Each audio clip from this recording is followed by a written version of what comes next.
Hello students, how are you? I hope everything is fine. Yes, so let's continue the remaining part of the chapter, that is mole concept. तो last class तक हम एक concentration term introduce कर चुके थे, क्या? मोलेरिटी. Next concentration term यहाँ पे स्टार्ट करते हैं, मोलेरिटी. ओके, सो कॉन्सेंट्रेशन टर्म के बारे में हम लास्ट क्लास तक क्या पढ़े कि मोलेरिटी क्या होता है, या उसका बेसिक सा फॉर्मूला क्या रहेगा, mole of solute upon volume of solvent. बात करते हैं next mole concentration term, that is molarity. Molarity को रिप्रेजेंट करते हैं स्मॉल एम से. मोलेरिटी को रिप्रेजेंट करते थे बच्चा कैपिटल एम से. मोलेरिटी का अगर फॉर्मूला लिखे हैं उसके बाद आपको डेफिनेशन खुद से बनाना है. मोलेरिटी का फॉर्मूला रहेगा mole of solute upon mass of solvent. अच्छा, यहाँ पे एक बहुत इंपॉर्टेंट पॉइंट अपने को याद रखना है, क्या कि मोलेरिटी के फॉर्मूला में जो नीचे टर्म अपन लेते हैं वो किसके लेते हैं, सॉल्वेंट का मास लेते हैं, ना कि सॉल्यूशन का. ठीक है बच्चे, यहाँ पे बहुत ज़्यादा कंफ्यूज होते हैं और मिस्टेक भी करके आएंगे, जिसको बोलते हैं आप सिलिंग मिस्टेक बोलते हैं. ठीक है, तो मास ऑफ सॉल्यूशन नहीं बल्कि सॉल्वेंट का अपने को लेना है, और वो किस में लेते हैं, किलोग्राम में. ठीक है, तो ये हमारे पास फॉर्मूला हो गया. मोलेरिटी की अगर डेफिनेशन अपने को बनानी इस फॉर्मूला से, तो कैसे बनाएंगे कि amount of solute present in 1 kilogram of solvent. अगर सॉल्वेंट 1 लिया तो अमाउंट किसके इक्वल हो जाएगा, मोलेरिटी के. तो इसकी डेफिनेशन होगी कि amount of solute present in 1 kilogram of solvent will define its molarity in term of what, mole. Amount किस में ले रहे हैं अपन, मोल में. ठीक है, अगर इसका यूनिट हमसे पूछा जाता है तो यूनिट क्या हो गया, मोल पर केजी. इसका क्या हो गया स्टूडेंट, यूनिट हो गया. ये सुनो नेक्स्ट बात करते हैं यहाँ पे एक important point, that is effect of temperature. हमसे कभी क्वेश्चन भी पूछा था कि ऐसी कौन सी कॉन्सेंट्रेशन टर्म है मोलेरिटी और मोलेरिटी में जो कि टेम्परेचर डिपेंडेंट होती है या नहीं होती है. ठीक है, तो यहाँ पे बच्चा देखो जो मोलेरिटी कॉन्सेंट्रेशन टर्म है वो टेम्परेचर पे डिपेंड करेगी कि नहीं करेगी. तो यहाँ पे बात करते हैं क्या, देखो टेम्परेचर को आपने क्या किया, इंक्रीज किया, या टेम्परेचर को आपने क्या किया, डिक्रीज किया. तो यहाँ पे ऊपर मोल है, क्या मोल और टेम्परेचर में कोई रिलेशन होता है कि नहीं. जैसे कि आपके पास 12 ग्राम कार्बन है, 1 मोल कार्बन है. ठीक है, टेम्परेचर बढ़ा दिया है, टेम्परेचर कम कर दिया, तो उसके मास में कोई चेंज आएगा कि नहीं, तो मोल में चेंज आएगा कि नहीं. नीचे तो क्या है, mass of solvent, mass of solvent में भी चेंज नहीं आएगा. यानी कि हम ऐसा बोल सकते हैं क्या कि जो मोलेरिटी कॉन्सेंट्रेशन टर्म है वो टेम्परेचर पे डिपेंड नहीं करती, बट मोलेरिटी करेगी, मोलेरिटी करेगी. मोलेरिटी क्यों करेगी, क्योंकि मोलेरिटी में नीचे क्या आ रहा है बच्चा, वॉल्यूम आ रहा है. क्या आ रहा है नीचे, volume. Mole upon volume in litre, ये मोलेरिटी का फॉर्मूला था. अगर टेम्परेचर हमने चेंज किया तो वॉल्यूम चेंज होगा, अगर वॉल्यूम चेंज होगा तो मोलेरिटी चेंज होगी. तो ये इन दोनों कॉन्सेंट्रेशन टर्म में हम याद भी रख सकते हैं, और कभी क्वेश्चन पूछा भी ये है कि मोलेरिटी तो टेम्परेचर डिपेंडेंट होगी बट मोलेरिटी टेम्परेचर डिपेंडेंट नहीं होगी. ओके, ये तो एक फर्स्ट डिफरेंस हो गया दोनों में. दूसरा क्वेश्चन की अगर बात करें, इजी से क्वेश्चन यहाँ पे बनेंगे. जैसे कि हमने लिया है क्या, HCl लिया है. हमने क्या लिया है, HCl लिया है, कितना, 36.5 ग्राम. ठीक है, इसको आपने ऐड कर दिया है 1 किलोग्राम ऑफ वाटर में. पूछा है मोलेरिटी सॉल्यूशन का क्या होगा. मोलेरिटी को रिप्रेजेंट करते हैं स्मॉल एम से, तो एम का फॉर्मूला रहेगा mole of solute upon weight of solvent. Solvent यहाँ पे क्या है बच्चा, वाटर है, और वो किसमें, किलोग्राम में. मोल, क्या हमें मोल डायरेक्टली गिवन है क्या, नहीं, हमें तो क्या गिवन है यहाँ पे, मास. तो मास से क्या निकालेंगे सबसे पहले अपन, मोल. तो मोल ऑफ HCl कितना हो जाएगा, मास अपॉन मोलर मास, कितना आ रहा है, 1. तो मोल आ गए 1, और वेट ऑफ सॉल्वेंट वाटर का कितना दिया है, 1. तो यहाँ पे हमारा आंसर आ गया कितना, 1 मोलर. इसको बोल देंगे, उसको बोल रहे थे मोलर, मोलेरिटी में इसको क्या बोलते हैं, 1 मोलर, ये स्मॉल एम. ठीक है, अच्छा, ये तो आसान सा कॉन्सेप्ट हो गया. इसमें थोड़ा सा आगे इसको बढ़ाएं कॉन्सेप्ट को, तो इसमें अच्छे क्वेश्चन बनेंगे डेंसिटी वाले टर्म से. ठीक है, और वो क्वेश्चन कभी पूछे भी गए अपन से. स्टार्ट करते हैं. जैसे कि हमारे पास क्या है student, again same type of question है कि आपके पास एक सॉल्यूशन बना है HCl का, उसका HCl का जो वेट है वो कितना है, लेट्स सपोज कितना है, 12 ग्राम. ठीक है, 12 ग्राम हमारे पास क्या है, HCl का वेट है. अच्छा, हमारे पास बोला है कि एक सॉल्यूशन है, उसका जो डेंसिटी है वो कितना है, 1.2 ग्राम पर ml, और जो हमारे पास वॉल्यूम है सॉल्यूशन का वो कितना है, 100 ml. ठीक है, कितना है वो, 100 ml. हमसे पूछा है यहाँ पे क्या, मोलेरिटी ऑफ दिस सॉल्यूशन. आपसे क्या पूछा है, स्मॉल है, मोलिलिटी, ठीक है। अब देखो कभी भी कोई क्वेश्चन को अपन सॉल्व कर रहे हैं तो वहां पे ध्यान देंगे क्या कि जहां से क्वेश्चन पूछा है वहीं से स्टार्ट करते हैं यूजुअली। तो मोलिलिटी आपसे पूछा है तो मोलिलिटी का हमें एटलीस्ट फॉर्मूला तो पता है। मोलिलिटी का फॉर्मूला होता है mole upon mass of solvent in KG, ठीक है।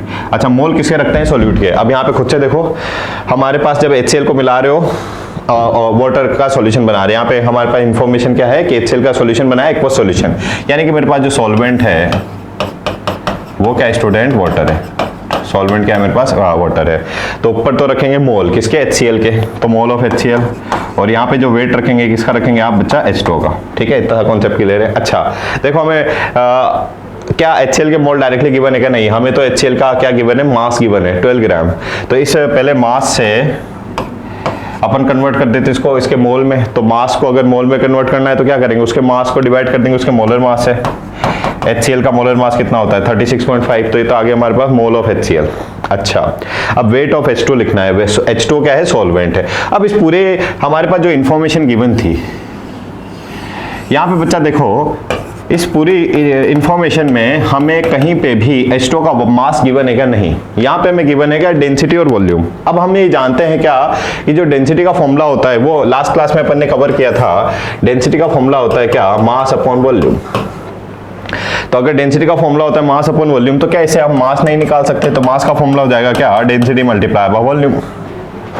देखो हमें डेंसिटी गिवन है, वॉल्यूम गिवन है। अब यहाँ पे एक बात ध्यान देना क्या कि डेंसिटी भी सॉल्यूशन का है, वॉल्यूम भी सॉल्यूशन का है। तो इस फॉर्मूला में अगर डेंसिटी और वॉल्यूम को मल्टीप्लाई करें तो मास तो आएगा, बट मास भी किसका आएगा, सॉल्यूशन का आएगा। तो यहाँ पे हमारे पास जो मास आएगा वो किसका आएगा, हमारे पास सॉल्यूशन का, और वो कितना आ जाएगा, डेंसिटी इंटू वॉल्यूम। डेंसिटी 1.2 ग्राम पर ml, वॉल्यूम है 100 ml, ml से ml कैंसिल आउट हो गया, ठीक है। 1.2 मल्टीप्लाई बाय 100 कितना आएगा, 120 ग्राम, कितना 120 ग्राम। तो मेरे पास मास आ गया किसका, सॉल्वेंट सॉल्यूशन का मास है। किसका मास है स्टूडेंट, सॉल्यूशन का। अब यहाँ पे खुद से सोचना सॉल्यूशन बनता कब है, सॉल्यूशन कैसे बनेगा, जब आपने HCl को ऐड कर दिया H2O में तो आपके पास HCl का सॉल्यूशन बना। अब इस सॉल्यूशन में दोनों का वेट है ना, कुछ तो वेट है HCl का, कुछ वेट है H2O का, यानी कि मास ऑफ जो सॉल्यूशन है इसमें कुछ वेट HCl का आपने को माइनस करना पड़ेगा अगर मेरे को सॉल्वेंट का मास चाहिए। मेरे को तो यहाँ पे सॉल्वेंट का मास चाहिए ना, सिर्फ H2O का मास चाहिए। तो इस सॉल्यूशन के मास में से अगर हम HCl के मास को हटा देते हैं, इस सॉल्यूशन के मास में से अगर HCl का मास हटा देते तो बोलो क्या मास ऑफ H2O नहीं आ जाएगा, तो मास ऑफ H2O आ जाएगा 120 माइनस कितना 12, ये आता है कितना 108 ग्राम। बट क्या हमें यहाँ पे वैल्यू ग्राम में पुट करनी क्या, नहीं, ये तो किस में होता है, किलोग्राम में होता है। तो इसको डिवाइड कर देंगे 1000 से, तो 1000 से डिवाइड करके यहाँ पे वैल्यू पुट कर देते, तो वेट ऑफ सॉल्वेंट नीचे है, उसकी वैल्यू है 108 डिवाइडेड बाई 1000 चलेगा ऊपर, ये मेरे पास फाइनल सॉल्यूशन आ जाएगा। इसको सिंप्लीफाई करेंगे तो ठीक है। तो यहाँ पे आपने देखा कि किस तरह से हम मोलिलिटी को फाइंड कर सकते हैं density, volume and weight of the solute से। तो यहाँ पे हमारे पास वेट ऑफ जो सॉल्वेंट है वो डायरेक्टली गिवन नहीं था, बट डेंसिटी की फॉर्म में था, और डेंसिटी भी सॉल्यूशन का गिवन है, ठीक है। जनरली जो सॉल्यूशन होता है ना उसका डेंसिटी, वॉल्यूम तो ऑब्वियसली इजीली फाइंड कर सकते हो, डेंसिटी वहाँ पे हमारे पास मोस्टली क्वेश्चन में गिवन होता है, ठीक है। तो ये एक पैरामीटर हो गया, different type of question based on the density and relation between density and molarity. Okay, next student, यहाँ पे कई बुक्स में तो फॉर्मूला भी गिवन होते हैं ना कि डेंसिटी का और मोलिलिटी का रिलेशन डायरेक्ट गिवन है, बट है ना वो फॉर्मूला अपन याद रख सकते हैं क्या, नहीं, ठीक है। मान लो याद कर भी लिया तो भूल जाएंगे, ठीक है। तो ऐसा, बट कॉन्सेप्चुअल आप अंडरस्टैंडिंग बनाएंगे, ठीक है। आसान टॉपिक है, डेंसिटी का फॉर्मूला पता होना चाहिए। डेंसिटी के फॉर्मूला से अपन को मास आ गया सॉल्यूशन का, और उस मास में से सॉल्यूट का मास माइनस कर दिया तो सॉल्वेंट का मास आ गया, ठीक है। Molality, molarity. नेक्स्ट हमारे पास कॉन्सेंट्रेशन टर्म होती है स्टूडेंट क्या, mole fraction. Third concentration term है मोल फ्रैक्शन, इसको रिप्रेजेंट करते हैं अपन किससे, एक्स से। मान लो हमारे पास एक कंटेनर है, कंटेनर में दो गैसेस हैं, ऑक्सीजन भी गैस है, और यहाँ पे कौन सी गैस है मेरे पास, हीलियम कुछ गैस है, ठीक है। ऑक्सीजन के मेरे पास कितने हैं, 5 मोल हैं, और हीलियम के मेरे पास कितने मोल है, लेट्स सपोज 15 मोल है। आपसे पूछा है मोल फ्रैक्शन ऑफ O2 कितना रहेगा और मोल फ्रैक्शन ऑफ हीलियम कितना रहेगा। तो मोल फ्रैक्शन को रिप्रेजेंट कर रहे हैं x से, ठीक है। तो मोल फ्रैक्शन ऑफ O2 या मोल फ्रैक्शन ऑफ हीलियम। और हमसे क्वेश्चन में डिफाइन है पहले से कि इस कंटेनर में सिर्फ दो एंटिटी है, यानी कि हीलियम है और ऑक्सीजन है, सिर्फ दो एंटिटी है, ठीक है। तो देखो मोल फ्रैक्शन ऑफ O2 का क्या मतलब रहेगा, mole of O2 upon total मोल। या अगर मोल फ्रैक्शन अगर आपको हीलियम निकालना है तो इसका फॉर्मूला क्या बनेगा student, mole of helium upon total मोल, ठीक है। ये फॉर्मूला रहेगा मोल फ्रैक्शन का, ओके। तो यहाँ पे वैल्यू पुट करते हैं अपन, mole fraction of O2, mole of O2 कितना है हमारे पास क्वेश्चन में 5 upon mole fraction total mole कितना है, तो O2 और हीलियम 5 + 15 कितना हो गया 20, या कितना हो गया 1/3। बात करते हैं mole fraction of helium. Helium के mole upon total mole, helium के मोल है 15 अपॉन टोटल मोल है कितना 20, ये कितना आ रहा है 5 से कैंसिल आउट करेंगे तो 3 कितना आएगा, ये 1/4 आ रहा है ना, ये कितना आ रहा है 1/4, सॉरी ये कितना आ जाएगा 5 से अगर कैंसिल आउट करें तो इसको 1/4, और ये कितना आ रहा है 3/4, ठीक है। सिंप्लीफाई इसको किया तो अब यहाँ पे एक काम करते हैं अपन, मोल फ्रैक्शन ऑफ O2 और मोल फ्रैक्शन हीलियम का सम करते हैं एक बार ना। तो कितना आ रहा है 1/4 + 3/4 कितना आएगा स्टूडेंट, ये 1। और ये अपने को याद भी रखना है क्या कि किसी भी आपके पास मिक्सचर में, किसी भी मिक्सचर में जो सम होता है टोटल मोल फ्रैक्शन का जो सम होता है उसकी वैल्यू हमेशा 1 होगी, इर्रिस्पेक्टिव ऑफ द मोल। मोल कितने भी हों बट मोल फ्रैक्शन अगर आपने सभी का सम किया है उस कंटेनर में तो उसकी हमेशा वैल्यू स्टूडेंट कितनी होगी, 1 होगी। अब आप बोलोगे कि सर ये गैसियस फेज में तो ये वैलिड है, सर क्या लिक्विड में भी वैलिड होगा, सब जगह वैलिड होगा। मोल फ्रैक्शन का सिर्फ मतलब क्या होता है, सब्सटेंस के मोल अपॉन टोटल मोल, बस इतना सा फॉर्मूला है, ठीक है। इस रेशो के, मोल के रेशो को अपन क्या बोल रहे बच्चा, मोल फ्रैक्शन बोल रहे थे। यहाँ पे अपने को एक बात समझ में आई फिलहाल कि x ऑफ O2 और x ऑफ हीलियम इसमें कितना है 1 है, ठीक है। कई बार क्वेश्चन में हमारे को जैसे कि बोला है कंटेनर दूसरा हमारे पास ठीक है, उसमें A है, B है और C है, इस बार 3 एंटिटी है, ठीक है। इसके मेरे पास कितने 1 मोल हैं, इसके मेरे पास कितने मोल हैं 2 मोल है, इसके मेरे पास कितने मोल है 7 मोल है, ठीक है। ये हमारे पास मोल है। अब आपसे बोला है कि कंटेनर में तीनों के तीनों क्या है बच्चा, लिक्विड है, तीनों मेरे पास क्या है, लिक्विड है। बोला है x का मोल फ्रैक्शन कितना होगा, b का मोल फ्रैक्शन कितना होगा, c का मोल फ्रैक्शन कितना होगा, ठीक है। मोल फ्रैक्शन, तो मोल फ्रैक्शन का फॉर्मूला क्या होता है, मोल अपॉन टोटल मोल, ठीक है। मोल अपॉन टोटल मोल।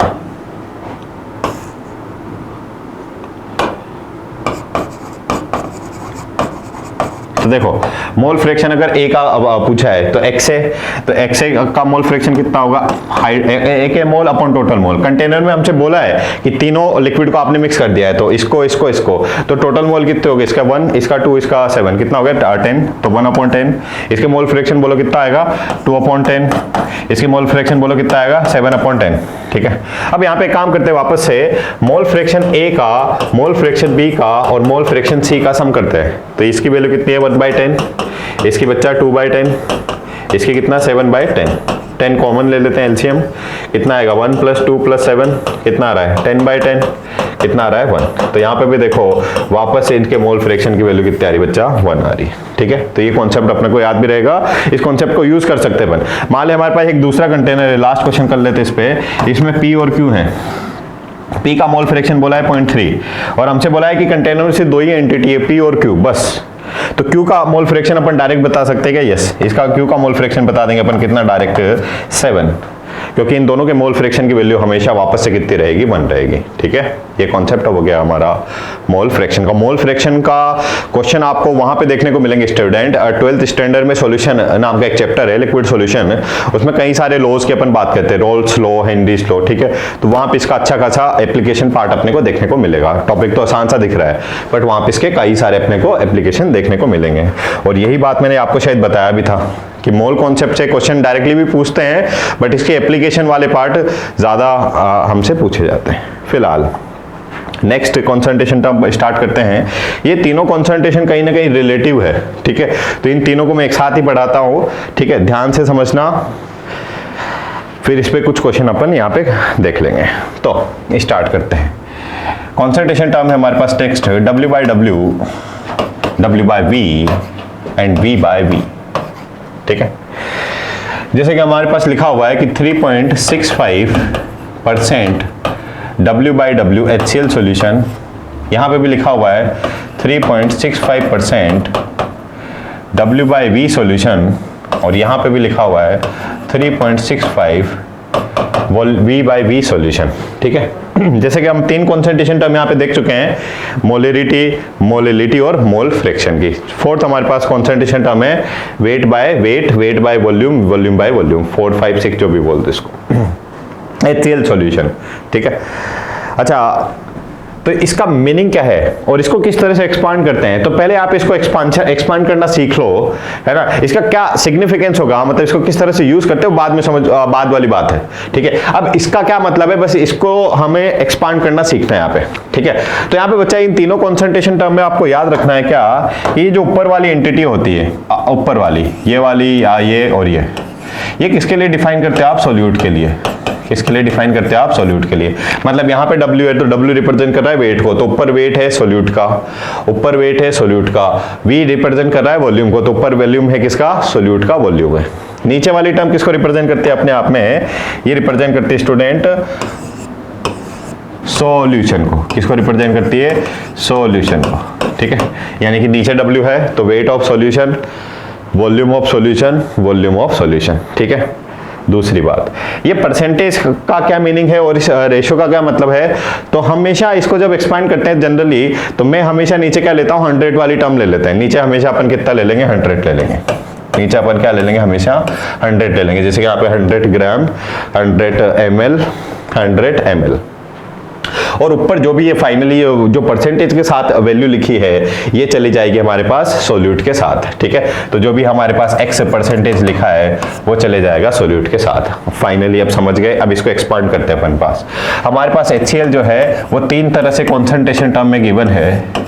HCl की कॉन्सेंट्रेशन एक बार इतनी है 3.65% वेट बाय वेट। तो इसका क्या मीनिंग रहेगा स्टूडेंट, फाइनली यहाँ पे समराइज करते हैं इसको। देखो ऊपर है वेट सॉल्यूट का, तो मैं क्या लिखूंगा, और सॉल्यूट का ही मेरे को वो लिखना होता है परसेंटेज, तो मैं इसको क्या लिखूंगा 3.65 ग्राम HCl।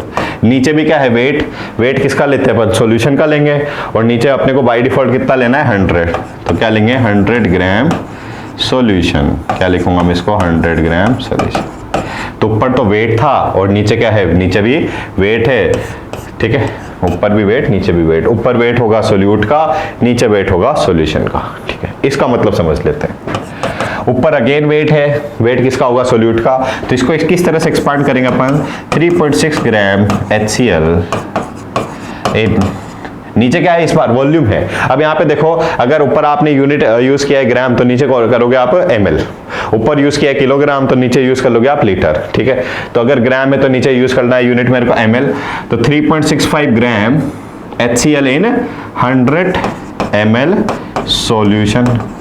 तो ऊपर से देखो ना, वापस से ऊपर तो किसका टर्म लिखा मैंने, सॉल्यूट का, और नीचे किसका टर्म लिखा मैंने, सॉल्यूशन का। ऊपर क्या है, वेट है, नीचे क्या है, वॉल्यूम है।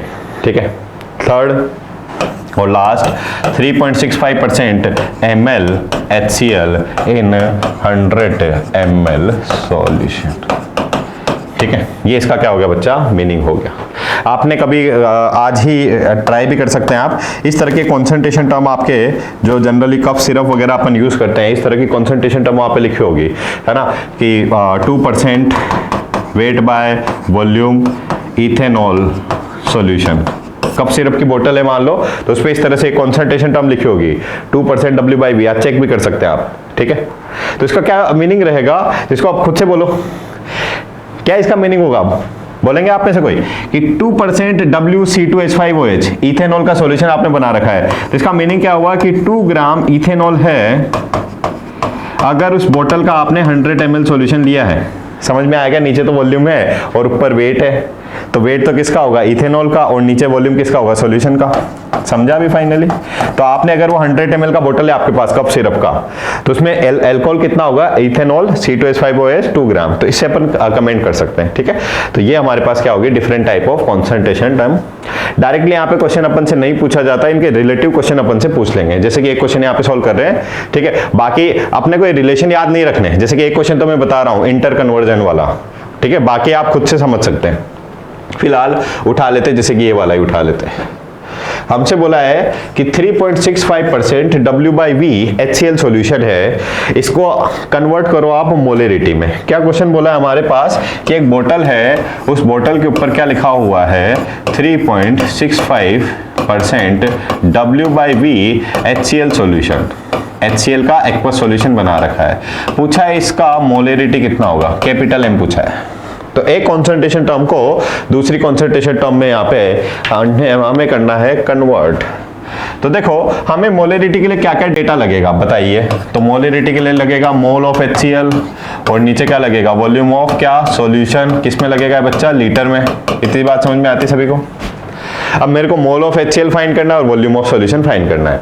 अब उसके लिए सिर्फ मेरे पास इतना सा डेटा गिवन है। अब इसको एक्सपांड कर लेते हैं एक बार। तो 3.65 W, ऊपर तो वेट है HCl का आएगा 3.65 ग्राम HCl, और नीचे क्या है, वॉल्यूम है। तो वॉल्यूम किसका आएगा बच्चा, सॉल्यूशन का आएगा। तो 100 ml सॉल्यूशन। इसको अभी अपन ने देखा है, नीचे तो पार्ट होता है सॉल्यूशन का, ऊपर पार्ट होता है सॉल्यूट का। ऊपर है वेट और नीचे है क्या, वॉल्यूम।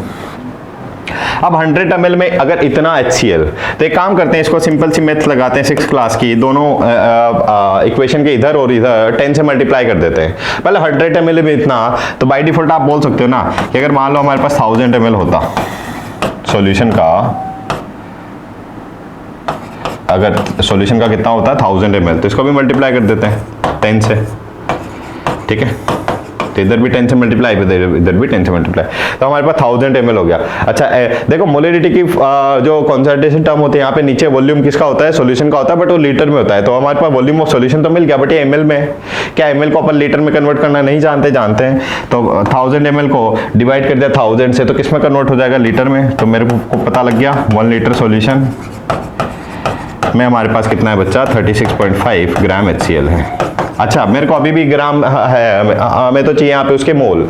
मोल का तो आसान सा फॉर्मूला होता है कि अगर आपके पास मास है HCl का, तो क्या उससे मोल नहीं निकाल सकते, क्या निकाल लेंगे, mass upon molar mass. HCl का बाय डिफॉल्ट मोलर मास भी कितना होता है, 36.5, क्लोरीन का 35.5, हाइड्रोजन का 1, तो 36.5 कैंसिल आउट हो रहा है, तो कितना आ रहा है 1। तो ऐसा बोल सकते हैं क्या 1 लीटर सॉल्यूशन है और HCl के कितने मोल है 1। तो यहाँ पे वैल्यू पुट कर दो डायरेक्ट 1/1, तो ये मोलेरिटी आ गया बच्चा अपने पास 1। तो हम क्या बोलेंगे इसको, 1 मोलर, मोलर बोलेंगे, मोलर नहीं।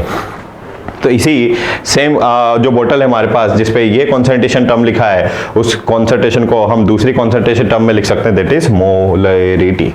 ठीक है, आसान सा कन्वर्जन है। तो समझ में आया आपको। सबसे इंपॉर्टेंट बात आपको ये समझ में आए कि किस इस कॉन्सेंट्रेशन, तीनों एक कॉन्सेंट्रेशन टर्म को किस तरह से अपन एक्सपैंड करते हैं। ठीक है, नेक्स्ट लास्ट यहाँ पे कॉन्सेंट्रेशन टर्म का पार्ट है, दैट इज ppm, पार्ट्स पर मिलियन। ppm फुल फॉर्म क्या होती है इसकी, पार्ट्स पर मिलियन। जनरली ये कॉन्सेंट्रेशन टर्म अपन कहाँ पे यूज करते हैं, उन जगह पे यूज करते हैं जहाँ पे सोल्यूट की कॉन्सेंट्रेशन बहुत कम अमाउंट में होती है। सोल्यूट की कॉन्सेंट्रेशन क्या होती है, बहुत कम अमाउंट में होती है।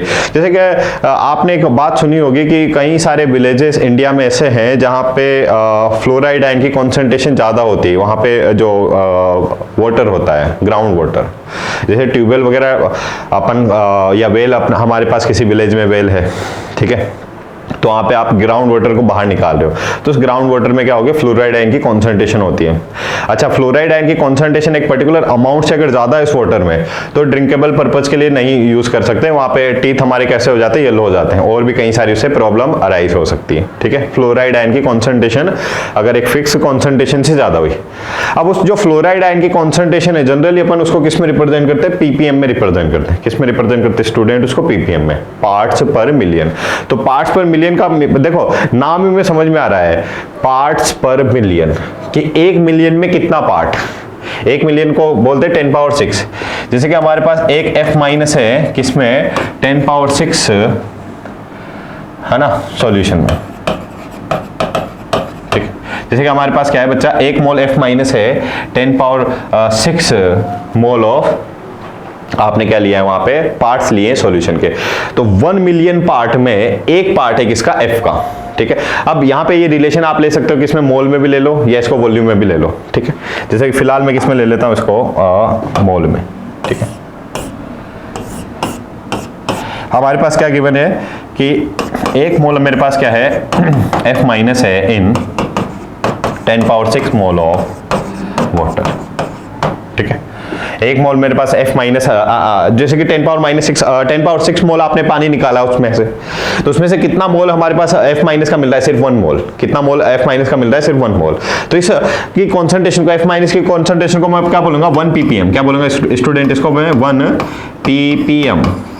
कि अगर इसके 1 मिलियन पार्ट आपने लिए, H2O के 1 मिलियन आपने मोल लिए, तो उसमें से सिर्फ 1 मोल मेरे पास क्या है, F माइनस का है। ठीक है, तो इस कॉन्सेंट्रेशन को टर्म को बोलेंगे 1 ppm। निकाल कैसे लेते हैं ppm का, फॉर्मूला क्या रहेगा, तो सोल्यूट की कॉन्सेंट्रेशन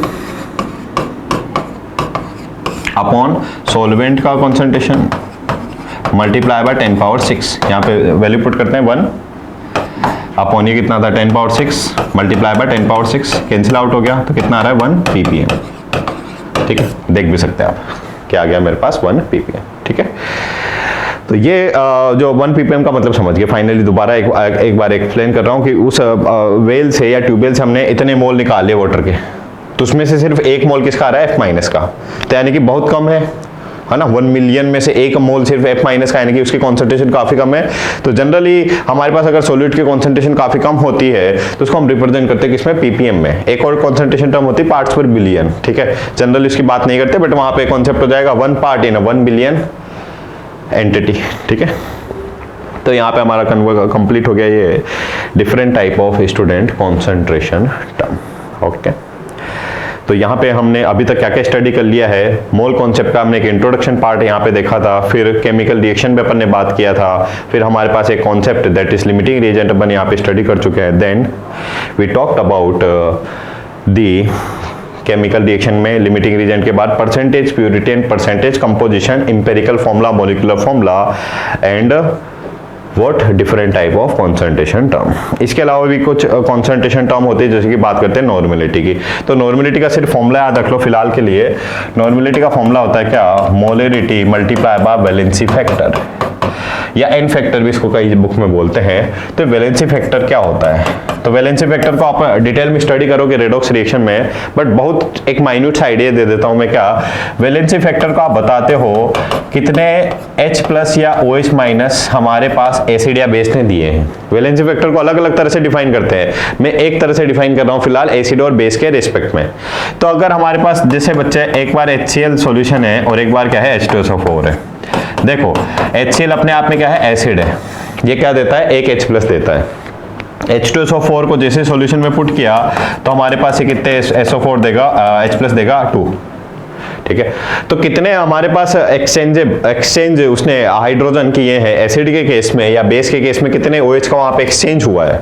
ठीक है, तो उस एक्सचेंज के बेसिस पे हम उसका बताते थे वैलेंसी फैक्टर। जैसे कि HCl ने एक हाइड्रोजन का रिप्लेसमेंट यहाँ पे किया है, एक्सचेंज किया है, तो HCl का जो वैलेंसी फैक्टर कितना हो गया स्टूडेंट, 1। H2SO4 ने 2 हाइड्रोजन का यहाँ पे एक्सचेंज किया है, तो इसका वैलेंसी फैक्टर हो गया 2। तो एसिड या बेस के लिए वैलेंसी फैक्टर कितने निकालते कि कितने H प्लस या OH माइनस का एक्सचेंज हुआ है। ठीक है, जैसे कि हमारे पास ऐसा कोई कंटेनर है, हमारे पास एक बोतल है जिसमें HCl है 0.1 मोलर HCl। ठीक है, और हमारे पास एक दूसरा कंटेनर है जिसमें क्या है H2SO4 है, उसमें क्या है 0.1 मोलर H2SO4 है। पूछा है इसका नॉर्मेलिटी क्या होगा, इसका नॉर्मेलिटी क्या होगा। तो नॉर्मेलिटी का तो सीधा सा फॉर्मूला है मोलरिटी इनटू वैलेंसी फैक्टर। तो यहाँ पे भी अप्लाई यही करेंगे, यहाँ पे भी यही अप्लाई करेंगे। मोलरिटी यहाँ पे कितनी है 0.1, यहाँ पे बोलो अभी वैलेंसी फैक्टर HCl ने एक H प्लस दिया है तो वैलेंसी फैक्टर 1। तो इस केस में तो इसका मोलरिटी और नॉर्मेलिटी दोनों सेम है, तो मोलरिटी भी 0.1, नॉर्मेलिटी भी 0.1 नॉर्मल। इसके केस में बात करते हैं, मोलरिटी 0.1 पूछा था हमसे, तो नॉर्मेलिटी, तो नॉर्मेलिटी कैसे निकालेंगे, molarity multiply by valency factor. अच्छा, यहाँ पे H2SO4 का वैलेंसी फैक्टर कितना है स्टूडेंट, 2, 2 H प्लस का एक्सचेंज हुआ है, तो मल्टीप्लाई बाय 2, तो इसकी वैल्यू आ गई कितना 0.2। तो मोलरिटी है 0.1, बट नॉर्मेलिटी कितनी होगी स्टूडेंट इसकी 0.2। ठीक है, एक और कॉन्सेंट्रेशन टर्म होती है दैट इज फॉर्मेलिटी। तो फॉर्मेलिटी का कुछ बहुत ज्यादा अपने को सिग्निफिकेंस याद नहीं रखना, सिर्फ इतना से याद रखो क्या कि हमारे पास, जैसे कि मैं एक एग्जांपल देता हूं, जैसे कि मेरे पास NaCl है। ठीक है, NaCl का क्या है 1 मोल है, 1 लीटर आपने सॉल्यूशन बना रखा है, तो मोलरिटी कितनी होगी बोलो, 1 मोल पर लीटर। NaCl का। बट अगर एग्जैक्टली अगर हम देखें, क्या NaCl अपनी NaCl फॉर्म में रहता है क्या? नहीं बच्चे, NaCl अपनी NaCl फॉर्म में नहीं रहता। NaCl तो क्या हो जाता है, तुरंत ब्रेक हो जाता है किस पे, Na+ में और Cl- में। ठीक है, ये भी क्या हो गया, ब्रेक हो गया Na+ और Cl- में। तो अगर हम लिखते हैं मोलरिटी ऑफ NaCl सॉल्यूशन, तो कहीं ना कहीं वो काइंड ऑफ इनकरेक्ट ही है कि NaCl तो सॉल्यूशन में रहा ही नहीं ना। तो हम एग्जैक्टली क्या लिखना चाहिए था, मेरे को मोलरिटी लिखनी चाहिए थी Na की और Cl की। हमसे क्या बोला है उसने कि इसका 1 मोल था और 1 लीटर सॉल्यूशन बनाया आपने। तो हमने तो देखा अच्छा ये तो सोल्यूट है, इसका मोल 1 मोल है 1 लीटर में, तो हमने लिख दिया मोलरिटी NaCl की वित्ती है 1 मोलर। बट वो अपने आप में करेक्ट है क्या? नहीं, क्योंकि देखो ये तो टूट जाता है इन दोनों में। तो हम अगर ढंग से अगर मेरे को बोलना है बहुत माइक्रोस्कोपिक लेवल पे, तो मैं ऐसे बोलूंगा कि Na+ का मोलरिटी कितना है, तो इसके भी ये 1 मोल ब्रेक हुआ तो ये भी 1 मोल, ये भी 1 मोल बनेगा। तो इसके मोल कितने, 1 मोल, तो इसका मोल 1 मोल 1 लीटर सॉल्यूशन, तो इसका मोलरिटी 1 मोल, इसका मोलरिटी 1 मोल। ठीक है, तो ये तो मोलरिटी का कॉन्सेप्ट हुआ। But formality upon direct explain कर सकते हैं क्या, कि इसका हमारे पास NaCl का 1 फॉर्मूला यूनिट आपने यूज किया था, तो 1 मोल अवेलेबल था कहां पे, 1 लीटर में, तो इसकी फॉर्मेलिटी अपन लिख देंगे इसी सेम सॉल्यूशन की, क्या, 1 फॉर्मल। ठीक है, तो दोनों में समझ में आया मोलरिटी और फॉर्मेलिटी का कॉन्सेप्ट। ओके, सो यहाँ पे हमारा कंप्लीट हो गया student mole concept chapter. I hope आपको समझ में आया होगा। इससे रिलेटेड क्वेश्चन आप सॉल्व कीजिए। ठीक है, और कंटिन्यू करते हैं, स्टार्ट करेंगे नेक्स्ट लेक्चर में next chapter. Okay, so take care, bye bye, thank you.